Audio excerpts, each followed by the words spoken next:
UNPAVED, Sean Salisbury here. We're bringing authentic, real stuff to you. Hardcore opinion. Sean Salisbury, a great NFL analyst, a former NFL quarterback.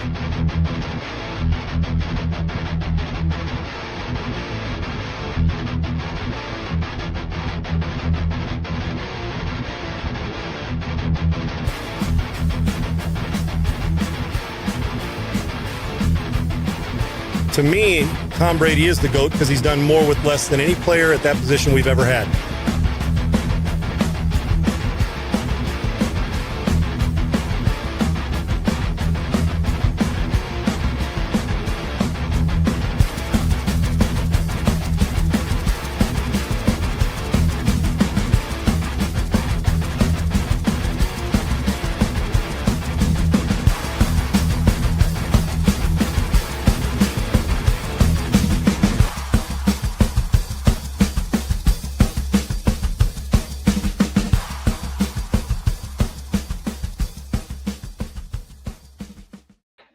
Kinder, gentler today. Well, not really. Just to start. Segs, welcome in, and welcome into Unpaved here.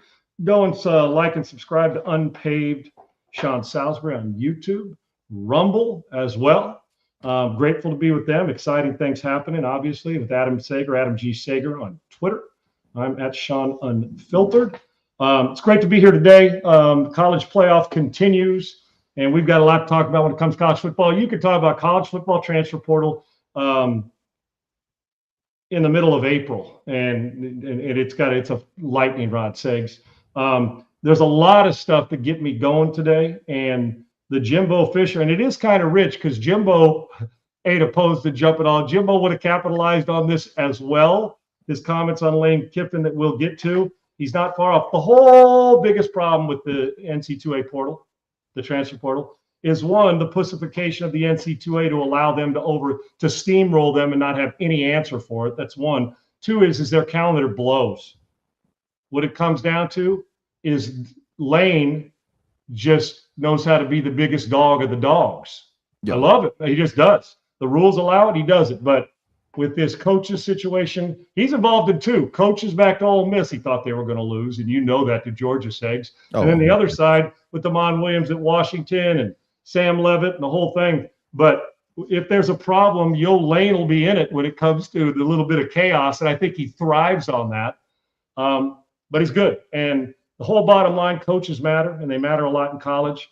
It is all about the talent, hence why, Segs, they'll sell their soul to get talent in the building. And you and I both know that, and we'll obviously hit a big-time SEC quarterback landed at a place that I think that a lot of people felt was a good place for him, and we'll hit that as well. So good to have you guys in. It's great to be a part of Unpaved, and 2026 is off to a roaring start, and it even gets bigger tonight, and coaches getting fired and the college football playoff, and I'm ready for it, Segs, and we'll see if defenses in the Final Four are more important than explosive offenses. It's going to rear its head in these two games. Yeah, it really is, and we'll get to that in just a little bit. But the big news of today is we talked about it yesterday. We talked about this being one of the teams that I think had to make the move when John Harbaugh was fired from Baltimore.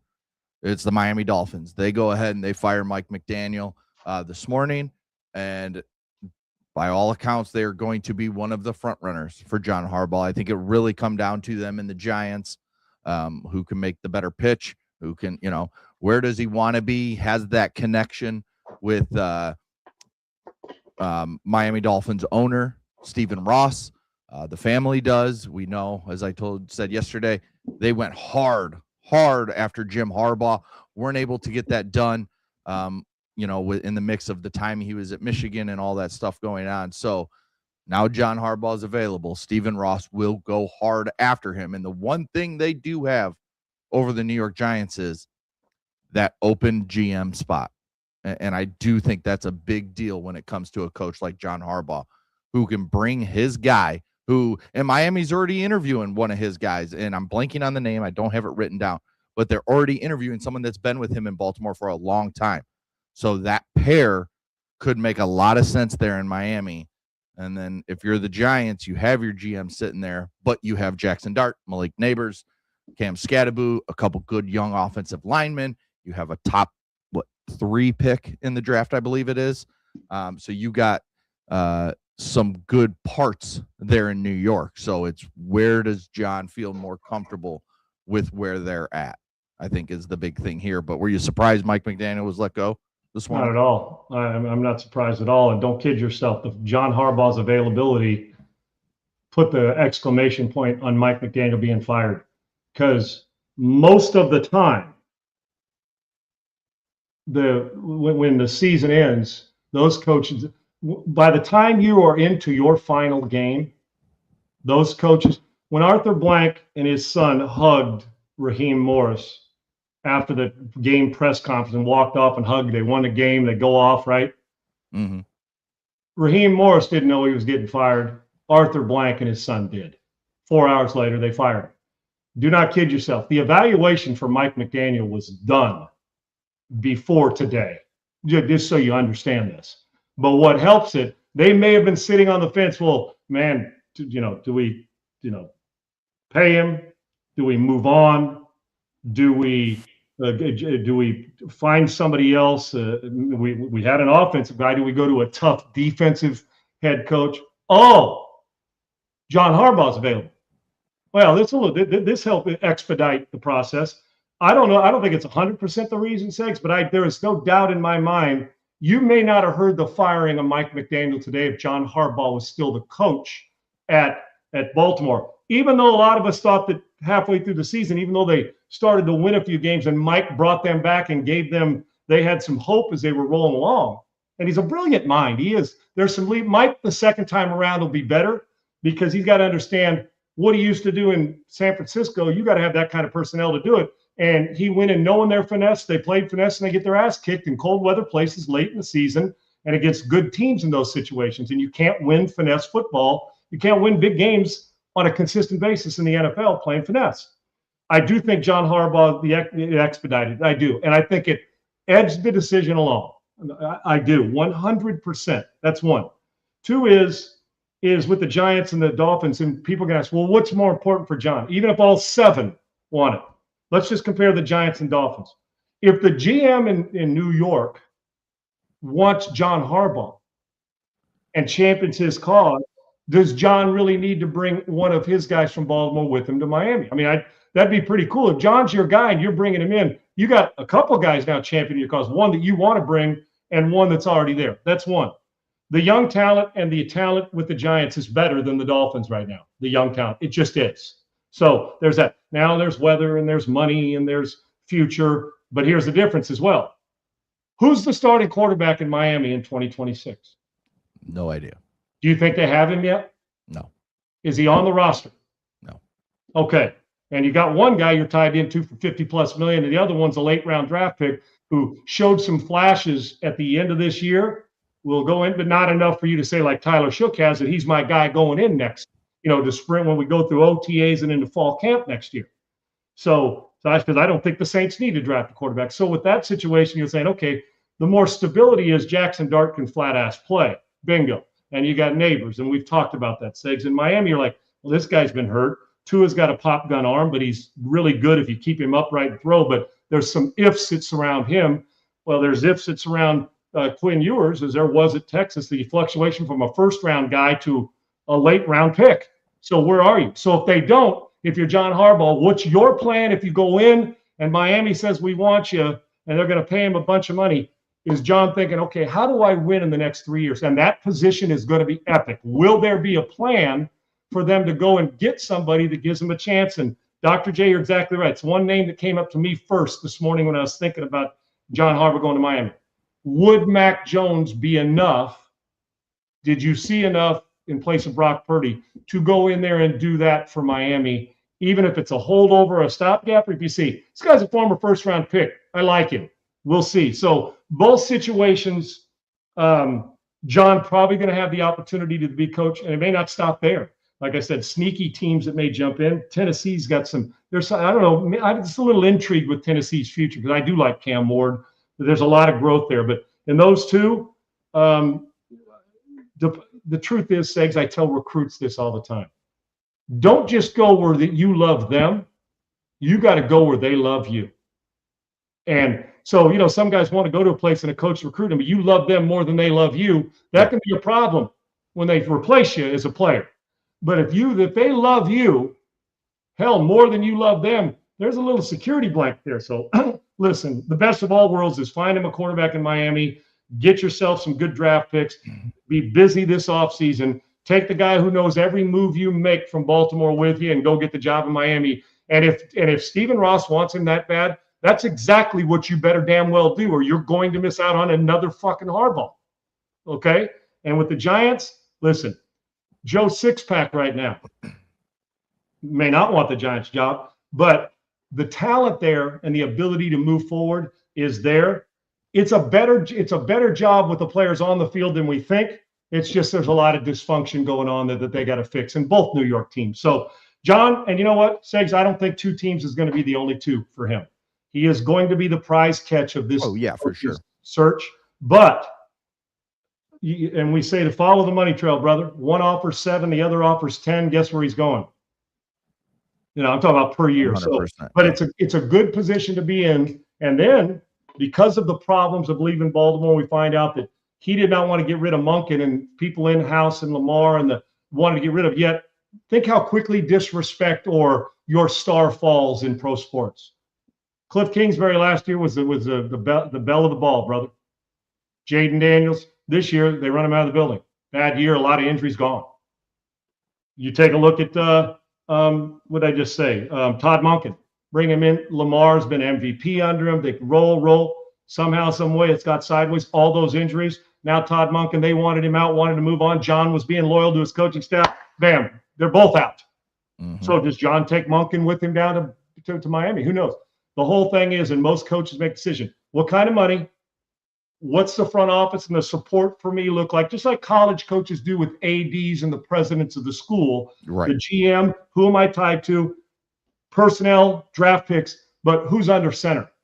Because I don't care what game you take. If you go to a team that their quarterback, right now, if you go to Arizona, dude, you're reeling. And I love Jacoby Brissett. He's not your future. He's the guy you want on your roster. If you take the job in Arizona, Kyler Murray ain't winning you a Super Bowl. I'm just telling you. So, and they may move on from that situation. My whole thing is, when you're taking this job, you better know who you can get at the position or who's at the position, because that'll get you fired quicker than anything. And you and I both know that. Yeah, it's interesting because when you talk about, the Giants, yeah, you have Jackson Dart. He had a good rookie year. Also was evaluated for concussion 5 times, had 1 confirmed concussion. With his style of play, can you coach that out of him? I don't know that. And then Cam Scadaboo's kind of the same exact thing. I know he's out because of an broken ankle and all that stuff, but he's that run your head into a wall type guy. And it's like, and now Malik Neighbor's already with an ACL. So, I mean, there's just a lot of, while there's talent on the Giants, that offensive talent is a little scary, all coming off injuries with a quarterback with concussion problems. And there's how long are you going to have that talent on the field available to you is a problem.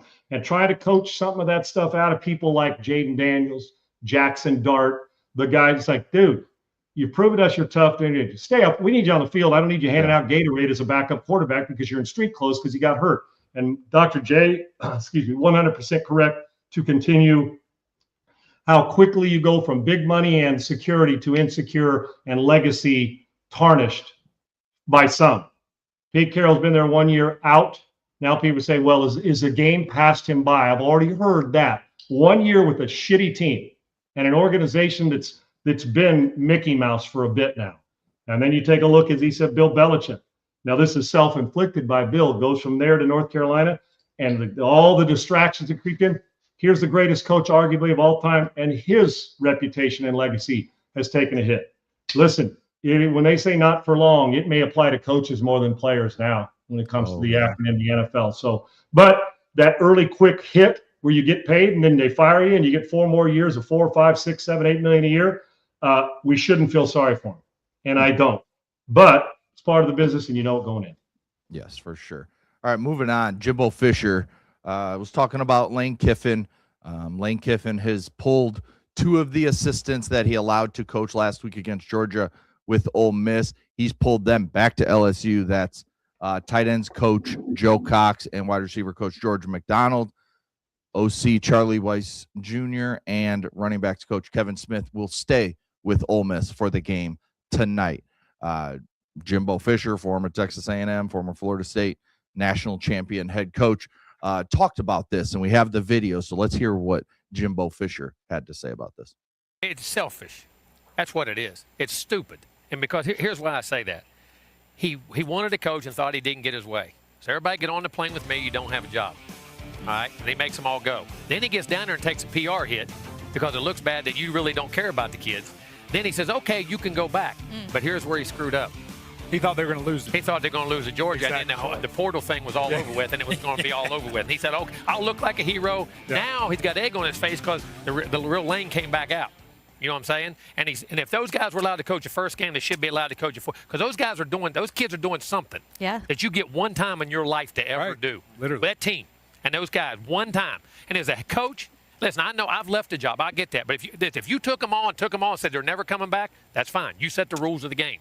You don't change the rules in the middle of the game. And as a coach, it's hurting the kids and it pisses me off. But I will say this. It's a little easier to do nowadays because the off-field coaches back in our day when you were playing, you couldn't get on the field and coach. So it's a little different. These guys, now you can, which should have been back then. And so those guys have actually been the few guys that were an assistant O-line or running back, whatever the position may be. Right. They've actually coached. And those kids aren't, and they got Charlie there because people don't realize this. Charlie called the plays. Right. Yeah. Lane did not call the plays. I'm not saying he didn't call all of them, Sure. but he called the game. So they got him back. But if he let him go the first game, he should let him go. Now, go recruit during the week. We can Zoom call the players, have my meetings, but they should be here at the game coaching. But isn't if that you really so give hard, though, to balance? Segs, let me tell you about this. Jimbo Fisher. Listen, Jimbo Fisher, for anybody who's from the West Coast, knows who Cal Worthington and his dog Spot are. He's the best used car salesman for 400 years, okay? Jimbo's got a lot of that in him, as do a lot of these coaches. And you almost feel more used car when they got the Southern twang, right? Saying it just does. I don't know why. Like, oh, yeah, that Cal Worthington and his dog Spot. Jimbo Fisher and his dog Sam. Okay, that's it. And Jimbo, good coach, another good offensive coach. But Jimbo's full of a bunch of it, too.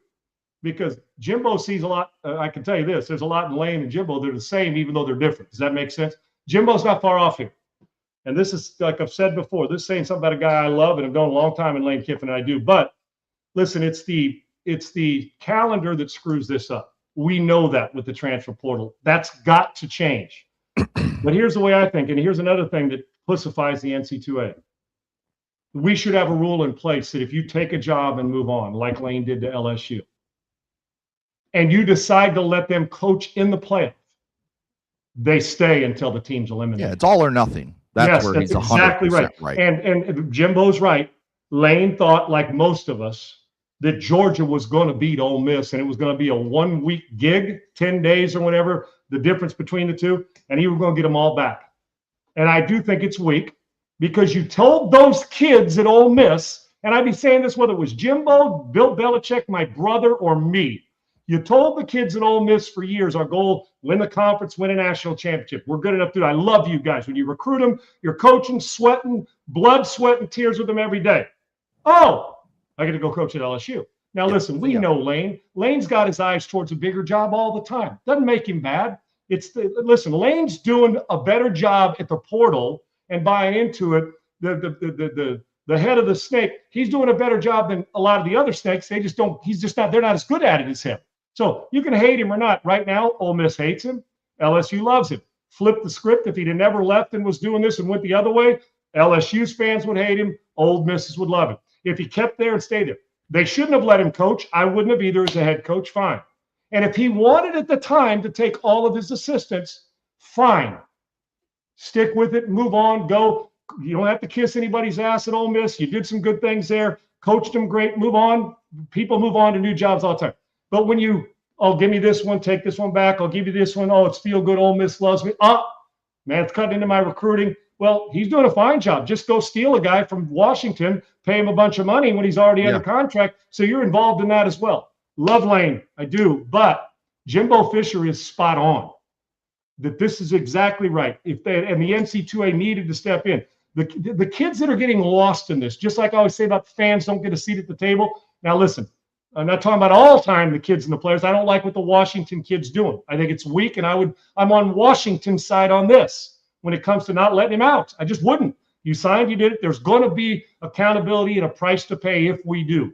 But with Lane Kiffin, once you let them stay, they stay till they're done. And I don't care if it takes you all the way to late January and you win a national championship, because you should be rallying for those kids, even though you're going to play against them, because they were yours.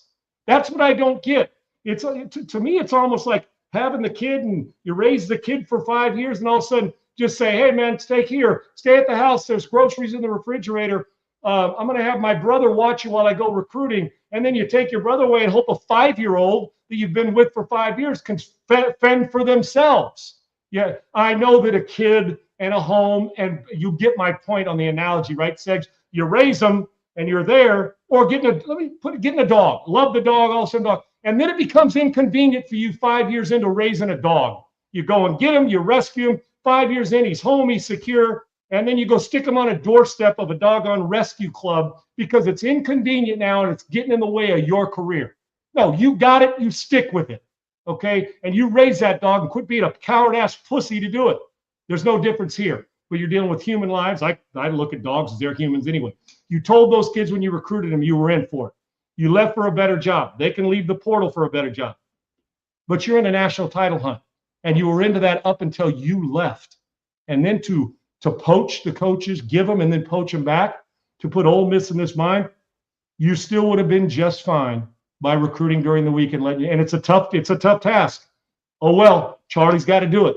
And Lane should have let that staff coach and had them doing both. Sometimes you got to burn the midnight oil, and that's what you got to do. I thought it was weak, and I do think it's weak. And it's not an affinity. Normally, you take the side. If my brother was doing it, I said, man, you can't do this. You leave him in. If you were doing it, Segs, if I was doing it, I'd expect the same stuff.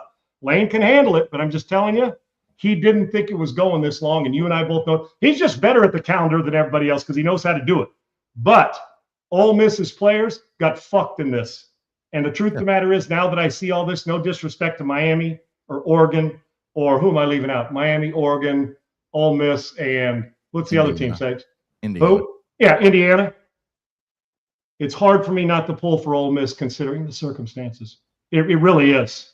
Because like wouldn't that – you want to pull for those kids and stuff, but it's like you almost wish Ole Miss could take the bonuses that Lane's going to get. And now LSU's paying them. and apply it to their own NIL. And apply it to all those kids get an equal share. No doubt. No doubt. Yes, not even NIL, to the kids on the roster. That's exactly right. That's what I mean. Not even the NIL and the portal I'm talking about. Yeah, it can go through NIL and it goes to these kids. Right. Listen, the calendar screws it up, and so Lane's operating under the rules. But just because you operate under the rules doesn't mean doesn't have a Bush League feel to it. And that's bothersome. And don't kid yourself, Lane knows, because if it was being done to Lane, he would not like it. Loudest one.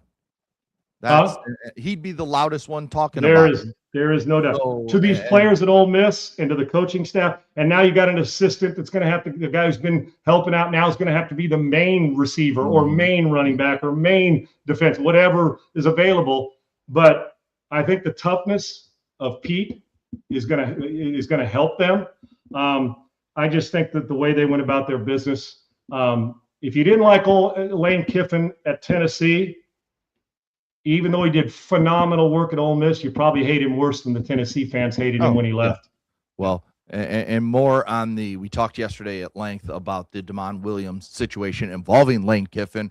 While Damon Williams signed his deal, all this stuff with Washington, 4 days later, goes into the portal. Well, Lane Kiffin, who's at an LSU basketball game with Sam Levitt, a quarterback who he's trying to recruit to LSU, it's known that Damon Williams is going to head to LSU for a $5 to $6 million offer. We talked about it yesterday, who's advising Damon Williams, all this stuff. Well, it comes out just about a half hour ago from Pete Thamel. Doug Hendrickson, who is Damon Williams' agent, has cut ties due to philosophical differences. So that tells you that this is a kid who is listening to someone outside his agent.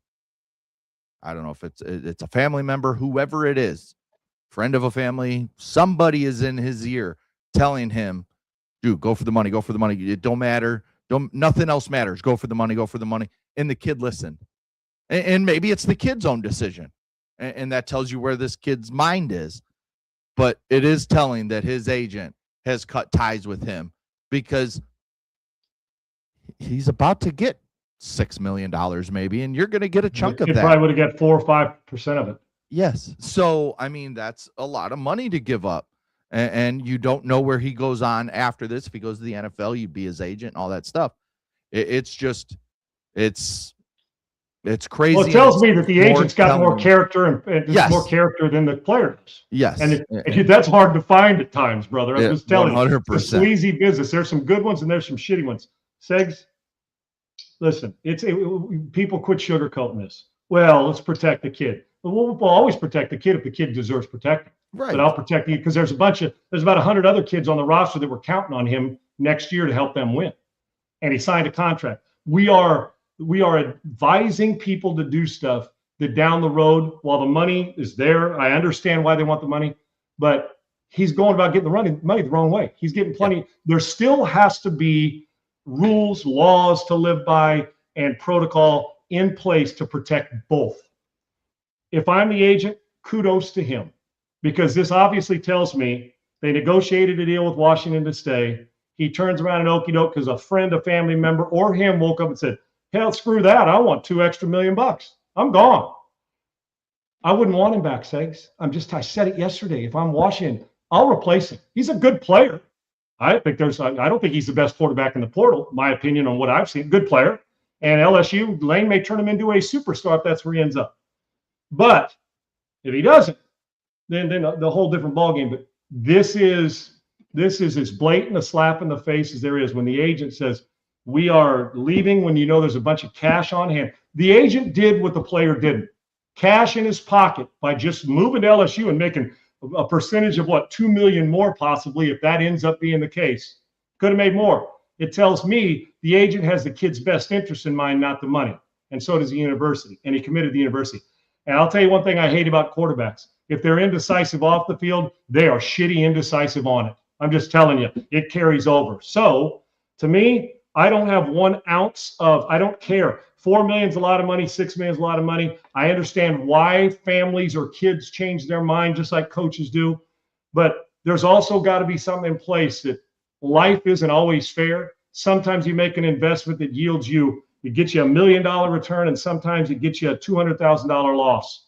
You just got to deal with it. The kid would have been held in much higher regard by doing what he's doing, staying there, going and getting his money, proving it, and then I don't care if you renegotiate afterward and you're kicking ass and you redo it the next year and Washington pays you more. But to do this tells me the leadership sucks. He's listening to the wrong people because the money will get spent. The character and the way people view you will always be, oh, yeah, he's the kid. Now, if he goes and wins a Heisman Trophy and a national championship, they'll say, see, screw you, he made the right choice. But he still didn't make the right choice. Why? Because he's under contract, and the University of Washington deserves the same that they're giving him. They deserve the same respect in return. To me, it is about that. And if I'm LSU, I also have a problem with this because he'd fuck them over too if he had a chance. Oh, yeah. That's just the way I look at it because cash is king, brother. Well, and that's how you have to, if you're a school, if you're, whoever, an AD, whatever, now we're hiring general managers for these college teams. So, I mean, if you're the GM and you're saying, like, you have to be cautious of everybody. Like, you're looking from the top level and looking down from head coach to the last player on the roster. You have to be cautious of everybody. Because right now in college football, there is zero loyalty. Zero. None.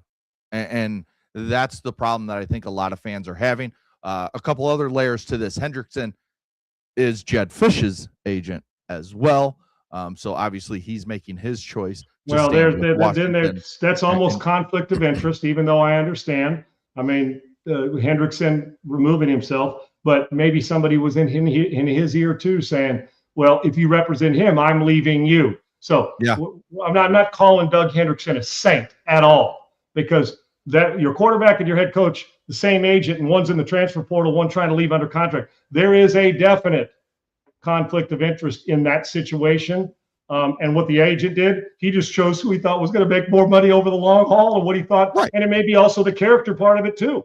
But if I'm Washington, Segs,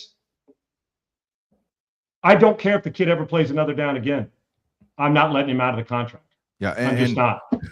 Something else I saw yesterday or later last night, Jed Fish's wife was on, I believe it was an Instagram post about the transfer, basically just trashing Damon Williams for announcing it during the celebration of life for the women's soccer player, the Washington women's soccer player. Just kind of going off on him. Talking about a look at me thing, Segs. So selfish. I mean, it's a bad situation. Yeah, there it is, Amber Fish. You know what I'd do if I was Washington, Segs? They got money, right? There's some millionaire at Washington. Yeah. Trust me, I played against them a bunch, and if you haven't tailgated at there's a lot of money there. That area there, especially a lot of tech money too, right? Yeah. If I'm Washington, you know what I do? I go offer Sam Levitt or one of the other guys $5 million, and I don't let Damon Williams out of his contract. Well, you can't pay both. I can do whatever the hell I want, and if he's not living up to it, I just won't pay him. Yeah. Meaning Damon, I don't let him go to LSU. He's under contract. NFL does it all the time. I got two. I go draft somebody. I got a quarterback, starting quarterback. I go draft somebody. I got Russ Wilson. I go draft Jackson Dart. All right. We're treating it good. They're getting paid like NFL. He's making more than a bunch of NFL rookie quarterbacks right now. Yeah. If they want to be treated like the big boys and you're under contract like the rest of us world that can't leave somebody under contract. I had a guy on Twitter say, well, coaches can. And once again, I'll say it again. No, they can't. They can only leave if there's a buyout. Put a buyout on every player's head. I would flip the script. There's no rule against signing 4 people in the transfer portal. There's no salary cap on the portal right now. I would go to some rich alum who's pissed at this team. And I would go offer, because Washington's a good program and Jed Fish is a good football coach. Yes, he is. I'd go offer Sam Levitt or one of these other guys, or Raiola, whoever it is you want. I don't even, Raiola didn't sign this morning, did he? I know. No, talks of Oregon, but it's I've all heard that as well. Dante Moore. Right. So whatever, I'd go sign one of those transfer portal big dogs, and I'd give him more money than we offered Damon Williams. He already signed. He can't go anywhere unless somebody jumps in, you let him out, and I wouldn't let him out. And now I'd say, well, you're going to have to go compete now. Sorry. We got to cover our ass. And I wouldn't let him go to LSU or anywhere else he wanted to go. And I'd pull the old major okey doke on him because I wouldn't let him hold the cards I would. And if I was Jed Fish in the University of Washington, that's exactly what I'd do. Yeah, it's going to be fascinating to follow, and we'll continue to follow it as this goes on because there's still a lot more to go with it. Something else unfortunate came out in the NFL world, and it's about Rashee Rice again. His ex-girlfriend came out with a statement, and this is what she said. I've been through too much in a span of 8 years, and I've had enough. I've dealt with abuse for years from Rashee Rice, she's saying. Me and this man decided to break up a couple months ago, and since then, it's been nothing but hell. He's very controlling. There's been times he's came to my new home, broken my door. There's been times where he'd put his hands on me while I was pregnant, even had the audacity to lock me outside all night in 10-degree weather because he got caught cheating. He's cut up all my clothes and shoes, leaving me with nothing because he's got caught up in the relationship. I mean, this is a guy who was suspended the first 6 weeks of the season due to a high-speed crash in Dallas with a bunch of other circumstances around it. He's had issues in the past. I just think if you're the Kansas City Chiefs, taking everything into account, you have to step up and cut him.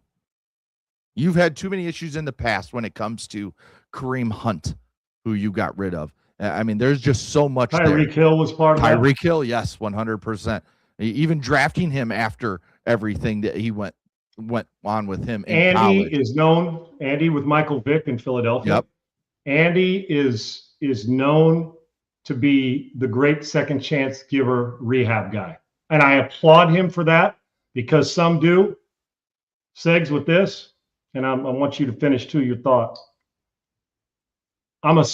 Listen, once again, I'll always say, I never know which side did what until we know. But his history says, and he's already been to jail for or suspended for what, 6 games, he said 6, right?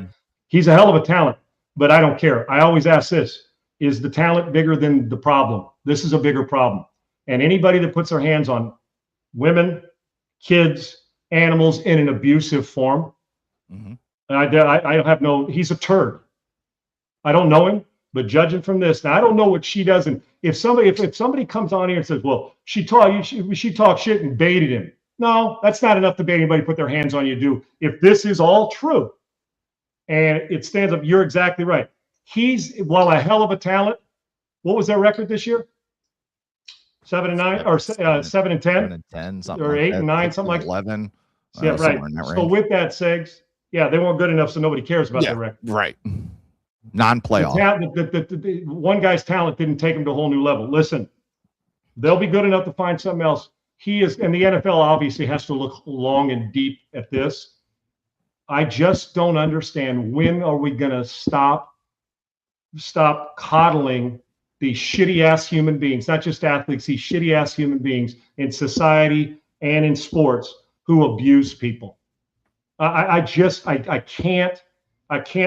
Listen, I understand winning at all costs. No, not at this. Not at this. As a head coach, you should keeping this around and Andy in an organization, if this is true and what she says, it hits, and it hits exactly the way she says, he should not be allowed to play in the NFL next year. Yep. Enough. And I'm usually, like I said, I'll champion the cause. But when it comes to abuse, I'm not championing your cause. No. And it feels to me like he's just not a good guy. And I don't know anything about him. And I always am one of the guys, I got to get it out there first, to give my opinion on it first, and then you find out, none of this is true. That's where the if comes from. If it is, and he's got a little bit of a history of trouble with the law and the suspensions we mentioned, if this is a lot of shit to come up with, if there's some smoke there. How big the fire is, I don't know. But I know that this is a bad situation and a bad guy. And if it is, the Kansas City Chiefs got to move on from him, and the NFL has to step in and stop it. 2 things players can't stand. You take away their job, which takes away their pub and you hit them hard in the wallet. Mm-hmm. The rest, if you get 10 catches for 150 yards, there's plenty of them out there, players out there in all sports. I got mine. Oh, we won, cool. There's more that are pissed off when they don't get theirs and win than there are when they win and don't get theirs, meaning in a game, right? So to me, he ain't worth it. If this is true, and I think we've got to err on the side of safety for women, children, and animals all the time. Yeah. And this is just bad stuff. And it sounds to me like when it comes to his relationship with this woman, awful. You got to move on from this if this is true. You have to. Yeah. And let's remember, back during the suspension, you had Travis Kelce and others. I think Xavier Worthy wore one. They had those free 4 shirts, free Rashee Rice. Like, the NFL, I know it's the biggest league in the world. Billions and billions and billions of dollars are coming in.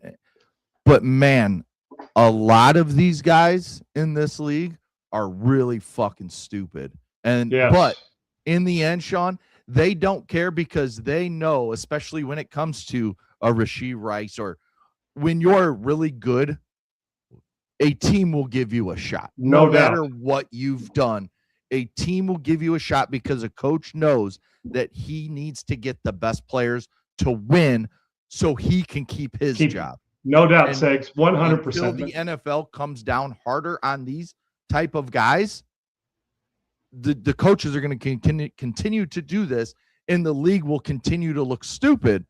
But in the end, the billions of dollars speak the most when it comes to the league, when it's come to the way they deal with domestic violence, is an embarrassment. It's a friggin' embarrassment. That's one. And I don't care who it is. How you do it. Like I said, that's why I say if this is all a lie, then she should go to jail, or they should, whatever. If she broke the law, I guess, by saying that. But then we got to watch her, and the next people that deal with her got to deal with it. So that's why I say if. Segs, you're exactly right. If the Kansas City Chiefs cut Rashee Rice, he'll be picked up in a day. Yeah. Because there's somebody out there, he's talented. This is a great player. And he is. You see his immediate impact. Now, he's not good enough alone to get him to a Super Bowl, but damn, guys, You could see the impact he makes. But I always say, is the headache or the trouble bigger than the talent? And if this is true, as talented as he is, that ought to tell you how big the headache is. And I can't remember who said it, asked, didn't they re-sign Kareem Hunt? They did. Yeah. Now, maybe they think Kareem Hunt's done enough to rehab and do it. But once again, who's the head coach of Kansas City? Andy's a rehab second, third chance guy. And sits across from him, goes through it. And we'll see if over the long haul, if Kareem Hunt has turned into a really good citizen and isn't abusing anybody or getting in trouble. But yes, Kansas City is the poster child for, and Andy Reid for, chances coming through there. So it happens all the time. Cut a great player, somebody else pick him up. That's why the NFL has to come in and say, no, you're not picking him up. We're going to look at the situation if they cut him before he gets to go sign with anybody else. So, but we have to take domestic violence more serious than anything. Domestic violence is more serious than gambling. We seem to think that gambling is more serious than, and gambling, while about betting on games as a player is serious. But you know what? Nobody's getting beat up or slapped around unless, of course, you don't pay your debt and you find out with 2 kneecaps broken. Well, but right domestic violence is a problem. Smoke, you do whatever you want. Domestic violence is a far bigger. I don't know if it's a bigger problem. I'm just saying it should be looked at as a far bigger issue than betting on a fantasy game $40 because you took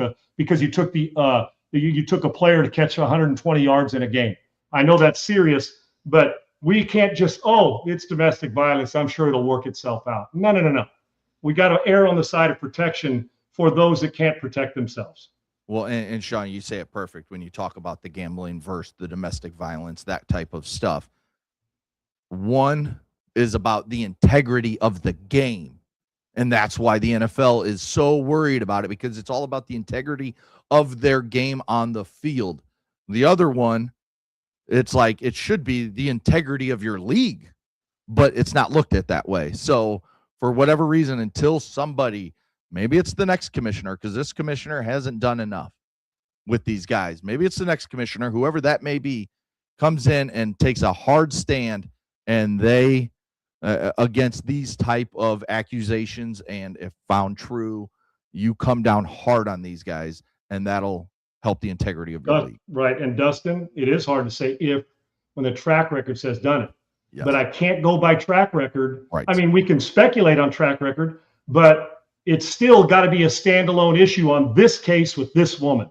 You just can't, he did it in the past. Guy was a drug user in the past. People do rehab in their drug life. I took one in. There was the drug addict and rehabbed his life for 2 years living under my roof, a homeless man. So they do change. I don't know if the case with Kareem Hunt or anybody else and Rashee Rice, but we all hold out the hope they do.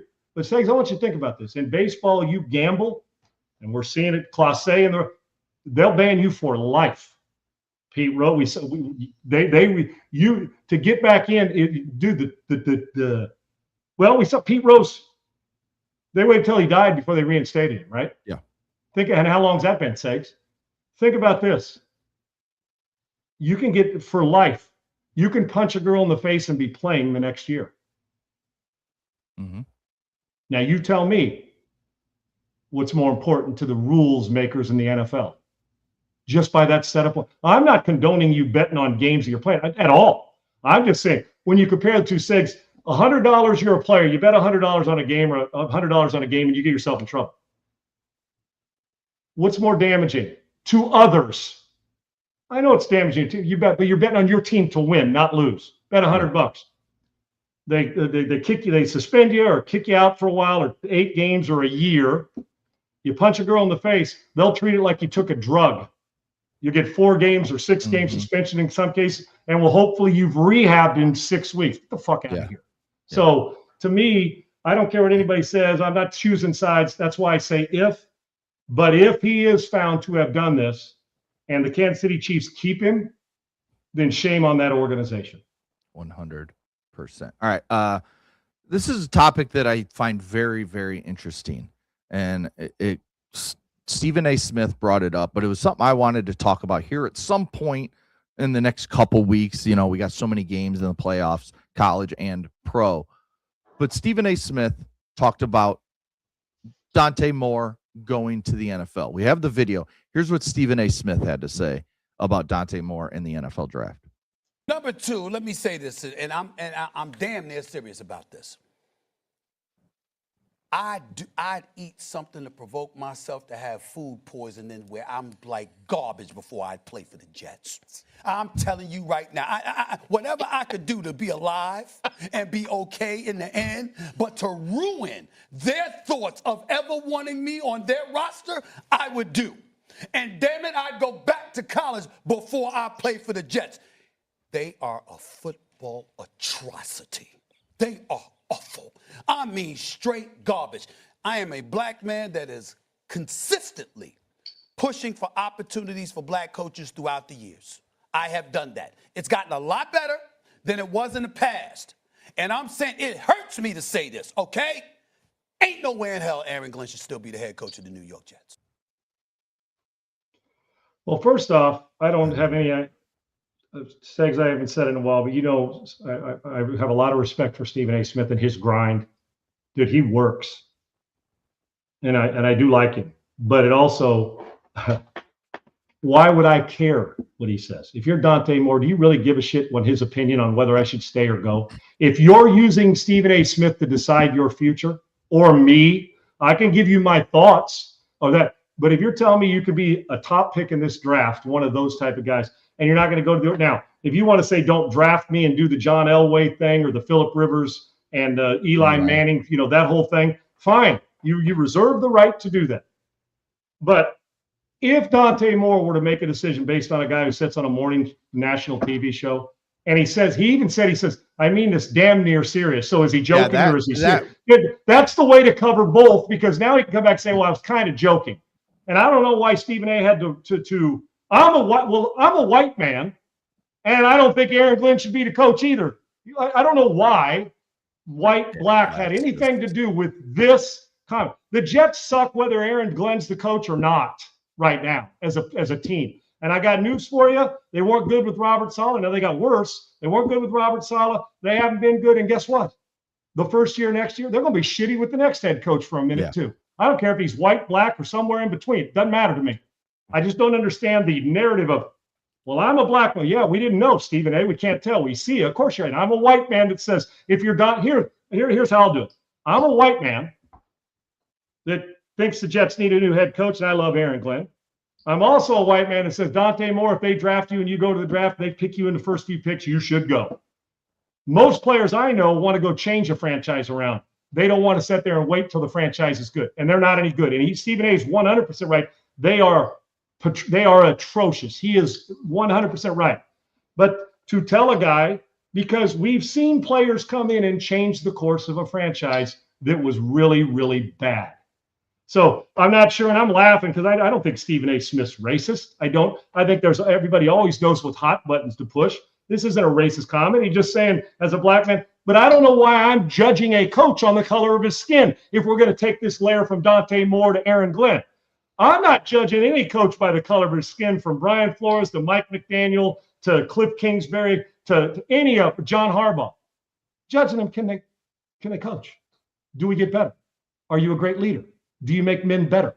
Do you make the organization better? Are you an uplifting guy? So I'm not real sure why the color of skin matters when we're analyzing the results. For some it may, but it just tells me when he says that maybe he is looking into the color. That, because he's black, you should have kept him or you shouldn't have kept him. I don't know either way. I'm basing the guy on merit, not on color of skin. That's just me. And I'm also to me, it's an honor to get drafted where Dante Moore would be drafted. Yeah, now, if he doesn't want to do that, then don't do it. Stay in school, do your thing. I get that. Or go the Elway route. But I also know this. Don't take if you're just judging from mine and your opinion on here, or Stephen A. Smith's on a national TV show, then you're not going to be any good anyway. Judge it from the people in your circle. Talk to Dan Lanning. Talk to the teams that are considering drafting. Go post your score and do your shit and finish up this run here in the playoff and go do your thing. But I couldn't disagree more. If you feel like you can change a franchise around, you go wherever you're drafted, unless, of course, you're one of those. I get why Eli and John did it, but I also know this. You don't just go back to school or don't just stay or not go or creative that you're going to say, I'm not going to play for them. Listen, We've seen this happen many times. Didn't Deion say that Shedeur, there's certain teams he wouldn't play for? Mhm. Shedeur would have played for any damn team that drafted him. And you and I, hell, he went to an organization that's been a horse shit for a minute anyway, with good fans. So, I love Stephen A. Smith, and I don't know whether to take him serious on this or not. I don't know where the color of his skin comes in when we're judging merit on a coach, and I sure as hell would never advise Dante Moore not to go play for somebody. Let him do, and his people in his circle go do their due diligence. Don't take the word of any of us that say we're the final one. You can hear all the opinions, but remember this: the more chefs in the kitchen, the more shittier it's going to be on you to make a decision. You go make your decision right. But first and foremost, you shouldn't even be thinking about Sundays. Go take care of your business in this playoff and see what happens from there. Yeah, I think it's an interesting.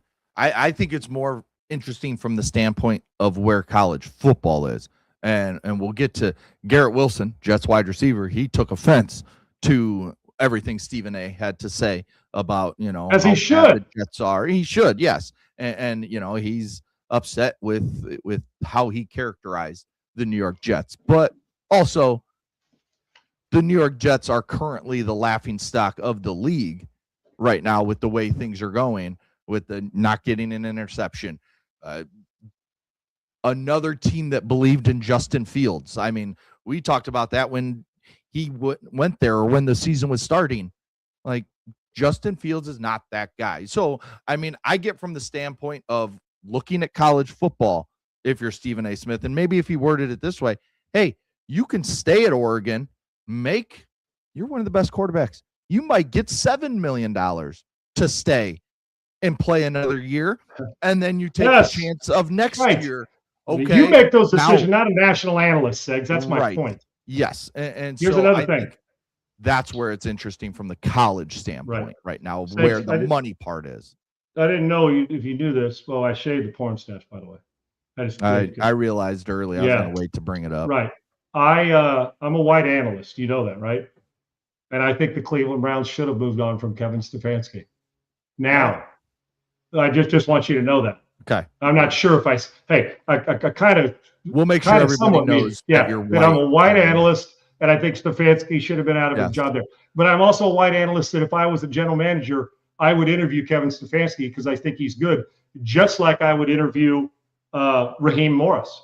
I would. So I just never understood why you have to qualify that. We had no idea that you were African-American, and we had no idea that I was white. But I just wanted to remind you that that's it. Dante, let me just give you my advice.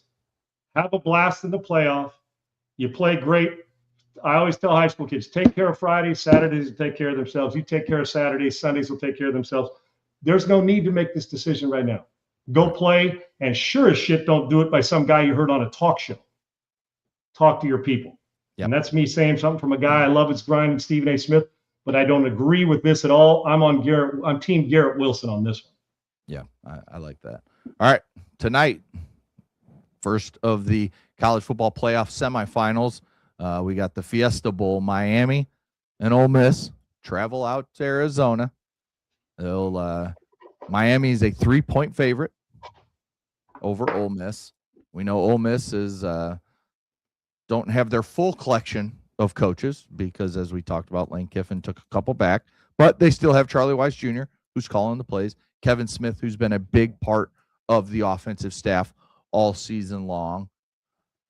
What does Ole Miss have to do to beat Miami, and what does Miami have to do to beat Ole Miss? For Ole Miss to win, there's Segs as you and I, but when we do this, it's part and parcel to just giving our biggest what they have to do, right? Because we can go, there's going to be, listen, don't miss field goals. If you miss 3 field goals, you end up losing. Right. To me, the biggest thing is the best player on the field tonight. If Ole Miss is going to win, Chambliss has to be the best player on the field. Now, you could say that. Could you say that? No, Carson Beck does not have to be the best player on the field for Miami to win. Mm-hmm. Chambliss does. And he's got to have that, oh my gosh, wow. I mean, we've seen it plenty from him. The dude can flat-ass play. He can't play average tonight or they're not winning. On the other side of that, Segs, and it's been a story for Miami with Fletcher getting into the mix, I think it's twofold there. If Carson Beck plays careless, even if their defense is dominant, you're going to put them in a bind because Ole Miss is going to run 80 plays, dude. They are going to play fast. And if you give them that, they're going to get 2 more or 3 more series or 3 more in and 15, 20 more plays, especially if you give them a short field. Chambliss must be the best player on the field for Ole Miss. I'm talking about in the game. Yeah. For Miami to win, they absolutely, and it's going to be tough because he's got great feet too, that you absolutely have to dominate the line of scrimmage. You've got to play in Ole Miss's backfield. Because what you want coming out of this game is you want major disruption. I'm talking about the running and passing game. Play in their backfield. That front 7 dominate. Coming out of this game, Segs, you know what you wanted to say is that Ole Miss ran 63 plays, not 83. Because if they're running that many plays, Miami's going to be in trouble, even though they're favored. I'm going to take, listen, my heart rests. I like the old school U stuff, dude. I do. I'm so glad to see them back, and I love the swagger they always carry. My head's one place. My heart with Ole Miss, with all that's gone on, and these kids hanging around and competing, coaches coming and going, and Pete Golding having to deal with this. But I got to pick fair. I think Miami wins the game because I think the front 7 is going to take over the game. And that's not just Bain. It's the front 7 dominating the line of scrimmage. But I will tell you this, close score in the 4th quarter, and Chambliss has played well, and they got the ball, be careful. Ole Miss is and the heart of me is pulling for Ole Miss just with all they've gone through. But damn, is it great to see Miami in this position again. Those are the 2 things that have to have. Miami dominate, and Beck, you cannot turn it over. You've got to play. I think they're going to do everything they can not to let the ball be in his hand on a regular basis. Segs on the other side, where he has to throw 35 times. They don't want to do that. Now, Ole Miss, hell, Chambliss can be 60% of their offense, and they'll be, if that's the case, they may win. So you want him to do it all. He's got to be the best player on the field. The front 7 has to dominate for Miami for them to win. Yeah, I think it's definitely the front 7 of Miami. It's Messidor, it's Bain, have to do what they did against Ohio State. The difference is Chambliss is a little more elusive than Julian. He's a more explosive talent at quarterback. Yes. Like he can make plays with his legs. Julian Saint could move, but not like Trinidad Chambliss. So Chambliss you think you got a guy sacked, and Chambliss runs for 12 and a first down, and he breaks your heart and takes your soul. That's the problem. Right. So that is the big key. And then offensively for Miami, it's Carson Beck not turning it over, but feed Mark Fletcher. Give him the ball 20. That's why I think they're going to throw it like 20 times tonight and try to run it. Control that clock. Keep Chambliss and Lacey off the field. And that limits their points, obviously. Let's think about the collateral damage, Segs, that last week, what Beck throw it 22 times or something? 18, 22, somewhere in there. That's exactly how Cristobal wants this to happen. Because think about the collateral damage this does to Ole Miss if this happens. If you lean on the run game, you shorten the game, which limits Ole Miss's possessions. If you put the ball on your run and getting 4.5 to 6 yards a carry, the tempo is set on the offensive side of the ball, where all you're doing now is asking Carson Beck to just be smart. You're not in 3rd and 9 and have to hold it and push the ball down the field and get his first downs. The chains and all that stuff, which is cliche, but you do got a first down will be a huge down tonight.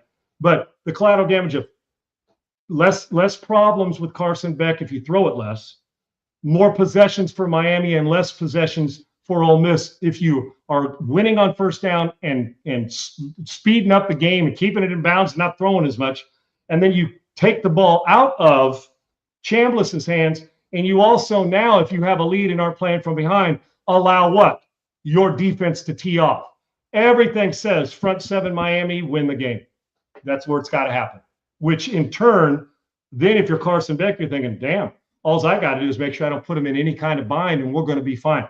But the single most important person in the game is how Ole Miss's quarterback deals with this. And remember, regardless of level, the dude wins.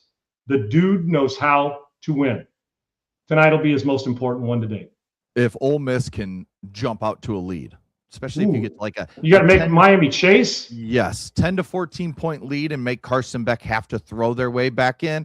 Ole Miss will win this game. So I think that's a big key of how do Chambliss and Lacey in that offense, Charlie Weiss Jr., how do they start the game? If they start slow, like Ohio State did, that's when Miami just keeps pinning their ears back and they make your life hell. So it'll be interesting to see. All right, Miami's -3. I know you like them in the game.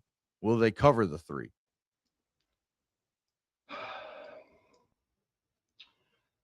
As much as I want to say Ole Miss, if this was 3.5, I would take Ole Miss in this game, Sigs. The field goal is a concern of mine because I do think Miami overall is probably a field goal better. But one thing I've seen with Ole Miss is they seem to have rallied. And like I said, with Charlie calling the plays like he did all year long, there's nothing new for them offensively. Right. I think that Ole Miss, so that part of it, they should be fine. But I am going to take Miami because I think, both have been questioned. When all this happened with Lane leaving, everybody said, Ole Miss is done. Yeah. There was a point in time this year where very few people thought Miami was going to there was a time when we thought they were really good. And then there was a time we thought, what the hell has happened to this team? And here we are in the Final Four. Give me Miami because I just think their physicality is going to be a little bit of the difference. But if it was 3.5 with the point spread, I would take those points and bet Ole Miss. Okay. But at 3, give me Miami in the game. Yeah, I have Miami down as well. The number sits at 52.5. I like the under in this game. Ohio State, Miami only hit 38. I think Ohio If the over hits, give me Ole Miss, Segs. If this game's like in the 60s, I'm taking Ole Miss. Yes, if the over hits, that's a good way to put it. If the over hits, Ole Miss wins. If it's the under, it's Miami. So I have Miami in the under. I will probably bet that tonight with a decent amount of money. I think it's been a fun ride for the Ole Miss Rebels, but I think it comes to a halt here tonight. What a story it'll be if it doesn't, though, Segs, huh? Oh, yeah. And a team that either story, if you think about it, Ole Miss with losing Lane and all this bullshit they've had to deal with, and then you got Miami, who wasn't in the college football playoff till the very last show when they flipped them in Notre Dame, knocking Notre Dame out, rightfully so because they beat Notre Dame. Now Miami's in the Final Four. Either of these teams will have a chance to play for a national championship. So the storyline is fun. And then you look at the other game, you have Oregon and Indiana. Kurt Cignetti's another great story. So there's storylines all over this. We'll talk about that tomorrow, right? Yes. We'll break that game tomorrow down. Night. Yep. One thing that's interesting, let's look at the other side real quick. If both quarterbacks play average, Miami wins. Yes.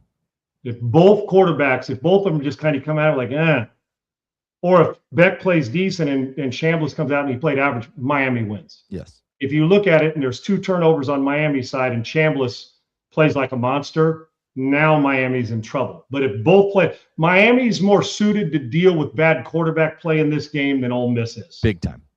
So I'm anxious to see how Chambliss rises. He's been a national champion at a lower level. Mm-hmm. How he rises in a thing like this. Love the kid. And then there's just something about Miami and every single Miami Hurricane that exists. You're going to be standing there cheering them on. I remember last time I saw Miami play in person in a big game that wasn't when was it SC? Was it SC game when we kicked their ass? Was that Miami in the Orange Bowl? It was, right? When Matt Leinart, right? It was that game, right? When he scored 50 on. Wasn't Kent Dorsey the quarterback at the time? Was that the game? So. Yeah, I think so. Still there? If I'm not mistaken, maybe I'm wrong. It might have been. It might not have been Dorsey. It might have been. Regardless, but then the last time before was when Miami and Nebraska played in the Fiesta Bowl in Arizona. Tommy Frazier, Andre Johnson. It was DeAndre Hopkins, but Hop didn't play there. But he was a Clemson guy. But at that game, and I was sitting there marveling at all the pro talent that was on that field. Nebraska, and you had the pass interference problem in the end zone. It was a great game. Was it Miami? Am I losing my mind? Was it Miami? Who were they playing? Who was a running back it was Miami, Ohio State, wasn't it? Was it Nebraska? Was it Miami? Because I've been to both. Did Miami, Ohio State Clarett play there, right? Was Yes. Andre Johnson and Clarett in the same? Was that the one? It's been so damn long because I saw Nebraska play there, but I feel like Frazier was before that. Am I lose my mind? Wasn't it Ohio State, Nebraska? I jumble everything. Was that the game? No, that wasn't the game. Wasn't it Ohio State, Miami? Somebody on here help. Which one was it, guys? Was it Miami and Ohio State that played in that game or was the Claret game different when Andre Johnson, that group played in it? That's what I'm trying, because the Nebraska, Ohio State, Miami thing, I jumble them on six. It's been 20 years. I can't even remember, but go back and help me if you see it when on Ohio State upset them 31-24 in double there you overtime. go. And was Claret the running back in that game? I'm pulling it up now. I believe so. And Craig Krenzel, the quarterback. Am I right? See, my memory remembers one thing, but it's like it was a round robin. Huh? Former Bear. Craig Krenzel. Was he the quarterback of that game? So that might have been Ken Dorsey against Krenzel. I might be wrong, but regardless. That sounds right. Yeah. It was. I think it was late ESPN's 90s, not early working, 2000s. so. Yeah, regardless. It doesn't matter. My point was we got that same feeling. There's always been a lot of really good games at that Fiesta Bowl in there. Hell, I remember when Louisville went in there one year and they threw 5 or 6 touchdowns and won a big game in Arizona. There are a lot of things happening at Arizona State Sun Devil Stadium at the Fiesta Bowl. Although they're not playing it there, they're obviously playing it at the new facility it's not new anymore out in Glendale, but the Arizona Fiesta Bowl is what I'm talking about. So a lot of big moments there. So put them all together. Hell, Nebraska, Ohio State, and Miami all played at once. Who the hell cares? Point is, there will be a lot of NFL talent. Yeah, there you go. Frazier was 95, 97. It was it was Claret's team against Miami, Ohio State after that, right? Yeah. Yes. It was 2002. Ken Dorsey, Thank you, Willis McGahee, Andre Johnson, Roscoe Andre Parrish, and Mo were there. Right. That's exactly right. That was Jr. that one. Frazier was pre-2000 playing in that one. Got to see both. It was pretty impressive. My point was there was so much talent on the field in both of those games, and we'll see a lot of that tonight too, guys that are Sunday players, which I look forward to. Yes. So it'll be fun to watch tonight. I did see a tweet real fast before we get out of here talking about like college football. We gotta own Saturdays. We got to be all over Saturdays. And then, okay, we'll throw in a Friday night game, maybe like a West Coast game or something. And then we'll do Tuesday Maction, but we got to own Saturday all year long. Oh, college football playoff, we're going to play on like a Wednesday, Thursday and Friday night. Oh, and then our national championship's always going to be on a Monday. It's just like, what are we doing college football? Like college football. Why don't you say you want to own every day of the week except Sundays because you can't own Sundays? Like, I mean, right. Like it's such. Do you have a problem with tonight being the game? No. Or is it everybody sit at home on Thursday? It's a standalone. You okay with that? See, it works right now. Now, see, if we changed the calendar to like everybody wants, where the national championship is January 1st in the Rose Bowl every year or something, then I want everything on a Saturday. Like if it's still just in the the regular season what you're used to of the NFL, I want give me a back-to-back, like a 3:30 and a 7 o'clock semifinal game, and then set it up for January 1st. And that day falls whenever it does. And it falls back into our old history of loving January 1st for the big moments, right? Agreed. Yes. So, I mean, that's the key. Right now with the NFL, it sets up incredible. Thursday night, Fiesta Bowl. Tomorrow night, you got Indiana, Oregon. Then you got 2 games in the NFL playoffs Saturday, 3 games Sunday, 1 game Monday. We got 5 straight days of big-time playoff football at the college and pro level. So, right now it sets up fine. But if we get the calendar back to where it should be, so it doesn't fuck with the college sport like it has, then yes, give it to me on Saturdays, because that's the college football day. Agreed. And my thoughts tonight as he can, in and out of the hospital for a guy who, was Bernie Kosar. So I know Bernie's going to love watching those Canes play, and he's my buddy. We got to get him on, Segs, when we can get him on. One of my favorite people. And continued good health, my friend. God bless you. Stay the fight. And Bernie, when I think about the Hurricanes, I think about Bernie dropping back in the Cleveland Brown, just having laboring to get back in the ball, looking one way, throwing side of perfectly accurate mind. I've always wondered why Bernie, right when he got out, wasn't coaching college or NFL football, because his mind is so sharp when it comes to making this. Because Bernie wasn't the most physically gifted cat. He'll tell you that. But dude, and his mechanic, he looked goofy. You could tape him in a 20-yard with an hourglass, take 2 minutes. Okay, but knew where to throw it. Ultra competitive. A prick against defense is hard to deal with. Great okey doke when he'd look one way, throw the other. I just love him. but my heart's with him and is with him as I'm sure that that extra boost of energy, and Bernie will be rooting him on tonight. So BK, I love you, brother. You keep doing your thing, man. You got a lot of people that love you. And as you always say to us, you matter, brother. Always. So good luck tonight. Everybody get to YouTube, like and subscribe to the show at Unpaved. Sean Salisbury there. You can get notifications whenever we go live every single day at 1 p.m. Eastern. Thanks to Triple E. Thanks to Laura. Thanks to Bailey, as always. Thanks to all our listeners and viewers. We'll be back tomorrow. We'll wrap up the Fiesta Bowl. We'll get you ready for Indiana, Oregon. We'll get you ready for the weekend of NFL playoffs. And then we'll do our 6. I'm going to change it. Oh, no, we could still do our 6-pack of picks because I forgot there's a game Monday. We can pick that game Monday. 6-pack of picks on the Indiana, Oregon, and the 5 NFL playoff games. So we'll talk about all that tomorrow. Plus, I'm sure there'll be another wrinkle. You know what I want to start? Don Williams thing. When all this is done, maybe as we get to the NFL playoffs, like late after the first round, maybe we should do something on here where we do a little betting competition. We have everybody pick, and like the over/under, total points, tiebreakers, just in a couple games, and whoever wins, we send them a gift card. You know what I'm saying? So just to keep in mind, if you guys got suggestions, our great listeners and viewers, let us know if you'd want to be involved in something like that. We'll have a little bit of fun. Not a fantasy league, but just a little betting league, and how we can go and see who's closer. Maybe, we do little prop picks too that will say who has the first touchdown, or just do some fun ones and see who wins, and send you some either some gear or a gift card and go from there. So just to let you know how much we appreciate you, because a lot of times you guys are smarter than us. So yes, Segs, great to be with you, brother. And did you know that you're a white host? Oh, did you know that? Yeah, no, I didn't. You didn't? Oh, okay. I didn't know. So I gotta let the people know that I'm a white host. Yeah, you better, dude. If the people don't know, you better inform them just in case. Okay. Yeah, but you shouldn't be telling people what they are, because I might identify as something else. You don't fucking know. Like, I could be. Throw down these nuts, dude. I could be a pink zebra. Throw down these nuts. Yeah. All right. So don't you assume, because you know what assuming. That's Mr. to you. Okay. El Jefe. All right.